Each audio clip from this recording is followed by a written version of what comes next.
প্রচণ্ড রকমের গরমের মধ্যে তোমরা যদি শরীরে একটু শান্তি বা প্রশান্তি আনতে চাও তাহলে আজকের এই রেসিপি তোমার জন্য। আজকে আমি কাঁচা আমের একটা জুস করে দেখাচ্ছি, ফ্রোজেন পদ্ধতি সহ তোমাদেরকে আজকের এই রেসিপিটা করে দেখাচ্ছি। এটা খেতে খুবই মজা। তো চলো দেখে নিই কীভাবে আমি কাঁচা আমের রেসিপিটা করি। কাঁচা আমের জুস করার জন্য আমি এখানে 2টা কাঁচা আম নিয়ে নিয়েছি। তোমরা যে যত পরিমাণ খাবে তত বেশি নিতে পারো।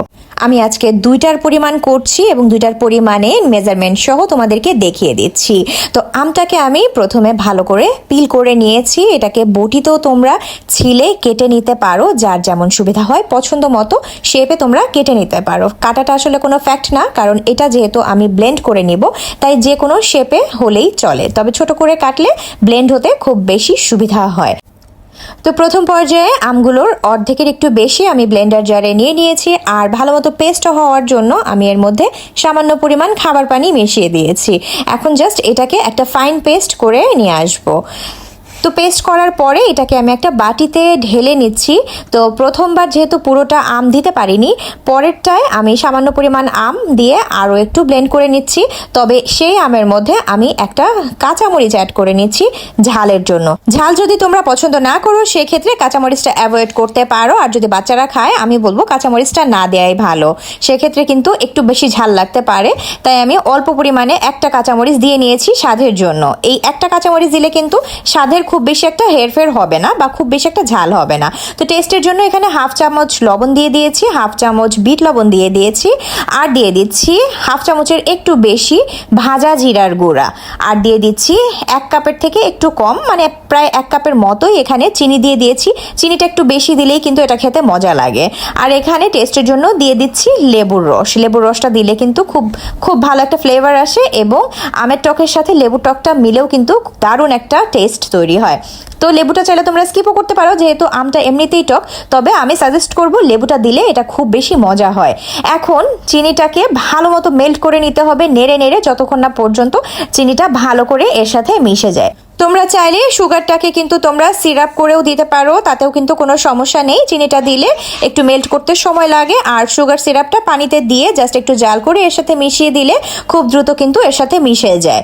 তবে চিনিটা এভাবে দিলেও কিন্তু কোনো সমস্যা নেই, জাস্ট একটু নাড়তে সময় লাগে। এই যা আমের জুসটাকে আর একটু কালারফুল করার জন্য আমি এখানে সামান্য পরিমাণ গ্রিন ফুড কালার অ্যাড করে নিয়েছি। এটা জাস্ট ভিডিও করার জন্যই আমি করেছি, তোমরা এটা স্কিপ করতে পারো। এটা এমনি খেতেও অনেক বেশি মজা, আর ফুড কালারের কারণে যে কোনো টেস্টের চেঞ্জ আসবে বিষয়টা কিন্তু এমন না। এটা শুধুমাত্রই কালারটা একটু ডার্ক হওয়ার জন্যই আমি এখানে সামান্য পরিমাণ গ্রিন কালার অ্যাড করেছি। এরপরে চিনিটাকে ভালো করে মেল্ট করে আমি একটা কাঁচের জার নিয়ে নিয়েছি। তোমরা চাইলে এটাকে যে কোনো প্লাস্টিকের বোতলেও কিন্তু রিজার্ভ করতে পারো। তো এইভাবে যদি তোমরা রিজার্ভ করে রাখো, যখন তখন বের করে গ্লাসের মধ্যে ঢেলে পানি মিক্সড করেই কিন্তু জাস্ট ম্যাঙ্গো জুসটা খেতে পারবে। তো এজন্য আমি কাঁচের জারেই রাখছি, আর তোমরা চাইলে এটাকে প্লাস্টিকের বোতলেও রাখতে পারো, সেক্ষেত্রে কিন্তু কোনো সমস্যা হবে না। তবে এটাকে নর্মাল ফ্রিজে রাখা যাবে না, এটাকে কিন্তু ডিপ ফ্রিজে রাখতে হবে। আর খাওয়ার মিনিমাম 1 ঘন্টা আগে বের করে যখন এটা গলে যাবে তখন জাস্ট একটা গ্লাসে নিয়ে পানি দিয়ে, যদি মনে হয় যে চিনি লাগবে সেক্ষেত্রে চিনি অ্যাড করে নিতে পারো। তবে যতটা চিনি দেওয়া হয়েছে সেক্ষেত্রে আর মনে হয় না তোমাদের চিনি লাগার কথা। তবে যারা মিষ্টি খেতে পছন্দ করো তারা একটু মিষ্টি অ্যাড করে নিতে পারো। আর যতটুকু বাকি ছিল ততটুকুর মধ্যে আমি আরও 1 গ্লাস পানি অ্যাড করে নিচ্ছি, কারণ এইটা আমি এখন খাবো। তার জন্য আমি একটা ডেকোরেশন পাউডার তৈরি করে নিচ্ছি। এটা জাস্ট একটু গ্লাসটাকে ডেকোরেশন করার জন্য আমি নিয়ে নিচ্ছি 1 চা চামচ শুকনো মরিচের গুঁড়া, 1 চা চামচ চিনি, আর জাস্ট 2 থেকে 3 পিঞ্চ লবণ। এটাকে ভালো করে মিক্সড করে নিতে হবে। এটা দিয়ে গ্লাসের উপরে জাস্ট একটু ডেকোরেশন করলে যখন চুমুকটা দেয়া হয় শরবতে, সেটা কিন্তু মুখে লাগলে খুব মজা লাগে। তোমরা একবার ট্রাই করে দেখতে পারো। তো গরমের মধ্যে এরকম রেসিপি সত্যি যদি একবার করে খাও, বললাম যে একদম শরীর ঠান্ডা হয়ে যাবে, শরীরটাকেও কিন্তু ঠান্ডা রাখবে এই ধরনের শরবত। তো এর জন্য আমি 2টা গ্লাস নিয়ে নিয়েছি এবং গ্লাসের ওপরে সামান্য পরিমাণ লেবু স্প্রেড করে নিচ্ছি, মানে লেবুর রস দিয়ে নিচ্ছি, যাতে গ্লাসের যে কর্নারগুলো আছে সেই কর্নারগুলোতে খুব দ্রুত এই মরিচ আর চিনির মিশ্রণটা খুব সুন্দর করে লেগে যায়। তো এইভাবে তোমরা একবার বাসায় ট্রাই করে দেখতে পারো, আশা করি তোমাদের অনেক ভালো লাগবে। যদি ট্রাই করে থাকো অবশ্যই আমাকে কমেন্টস করে জানাবে, আর যারা নতুন দেখছো আমার চ্যানেলটাকে সাবস্ক্রাইব করে রাখবে। আর তোমাদের জানার জন্য বলে রাখছি, আমার কিন্তু ফেসবুক এবং টিকটকেও সেম নামে প্রোফাইলটা আছে এবং ডেসক্রিপশন বক্সে আমার সেগুলোর লিঙ্কও দেয়া আছে। তো তোমরা চাইলে সেখান থেকে সরাসরি গিয়ে একটা লাইক ফলো দিয়ে আসতে পারো। যে যেখান থেকে সুবিধা হয় আমাকে চাইলে সেখান থেকেই তোমরা দেখতে পারবে। তো মশলাটা কিন্তু ভালো মতো লাগানো হয়ে গেছে। এখন এই গ্লাসের মধ্যে আমি শরবতটাকে ঢেলে নিচ্ছি।